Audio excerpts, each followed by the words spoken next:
Ces derniers temps, je constate que vous êtes nombreuses et nombreux à vous poser la question: est-ce que je dois faire confiance à l'astrologie tropicale ou bien est-ce que c'est l'astrologie sidérale qui fonctionne en fait?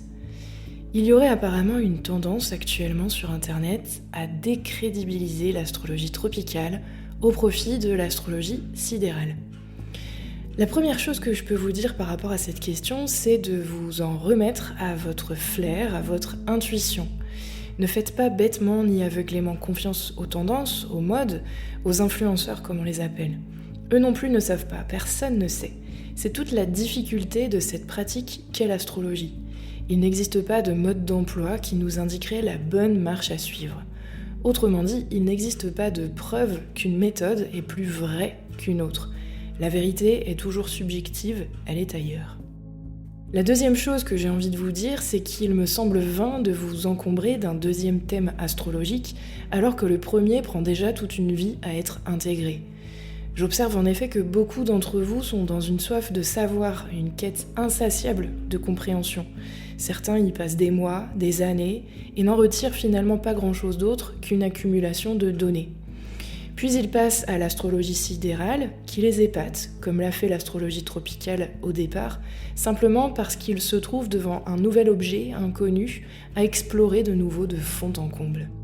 Arrêtez-vous de chercher un instant, respirez, et demandez-vous à quoi toutes ces données astrologiques, toute cette théorie vous servent. Vous ont-elles permis concrètement de changer votre vie, de changer vos comportements ? Si cela est divertissant, alors pourquoi pas ? Chercher à comprendre l'astrologie sans relâche peut effectivement passer le temps, voire détourner l'attention pendant un moment des nombreux problèmes qui nous entourent dans le monde en ce moment.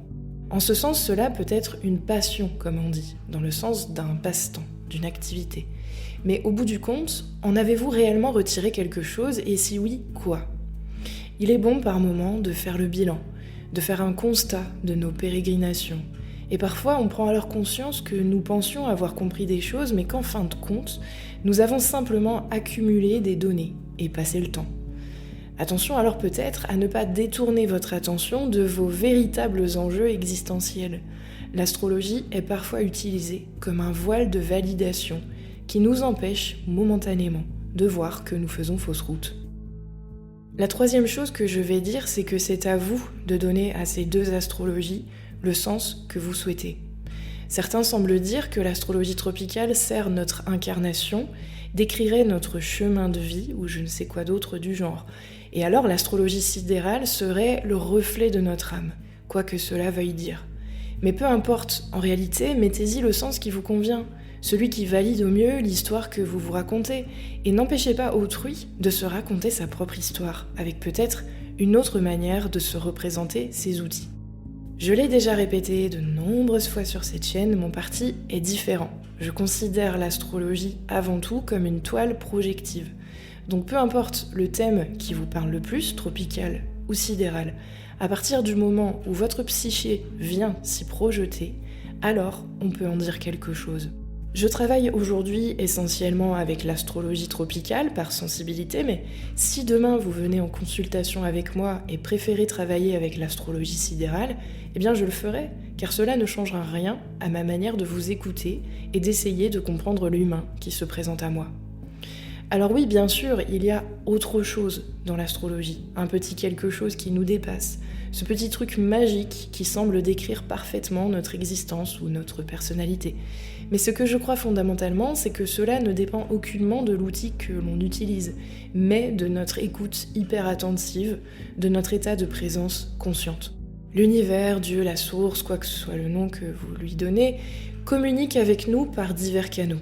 L'astrologie en est un, mais nécessite, pour que le message puisse être véhiculé, une parfaite écoute et une parfaite présence, pas de parfait calcul ou prise en compte des éphémérides.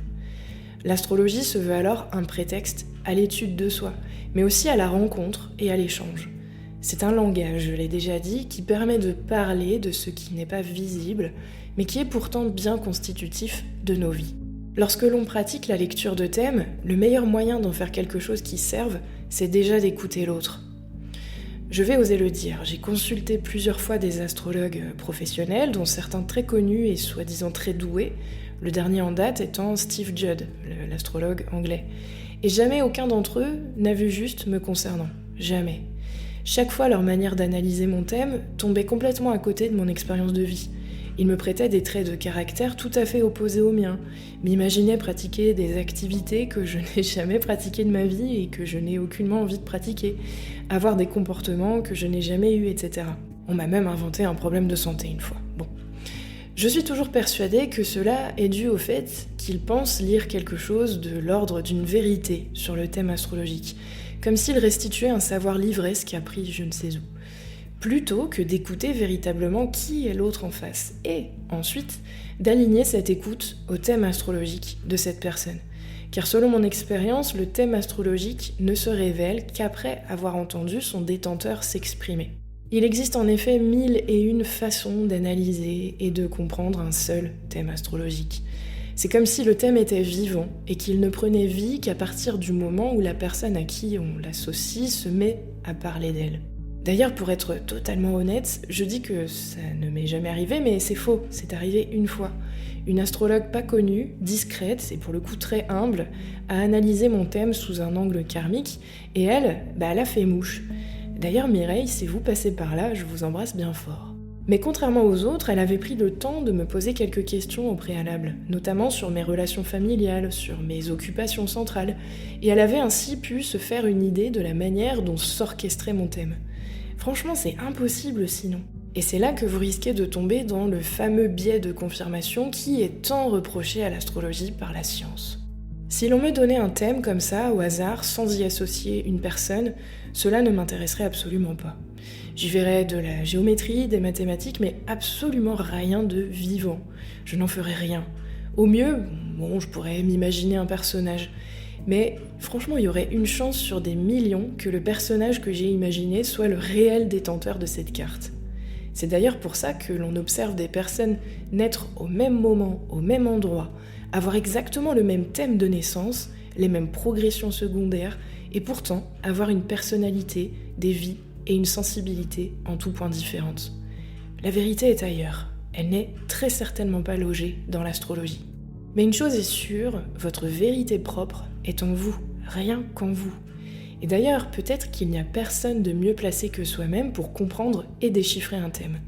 Les astrologues sont utiles pour nous aider à apprendre le langage, à apprendre l'alphabet astrologique. Mais personne ne peut mieux savoir que vous ce que votre thème a à révéler sur vous-même. Alors voilà, prenez garde aux imposteurs, parce qu'ils sont très nombreux en cette époque. Personne ne sait mieux que vous. Au mieux, ils maîtrisent parfaitement le langage et savent se montrer convaincants.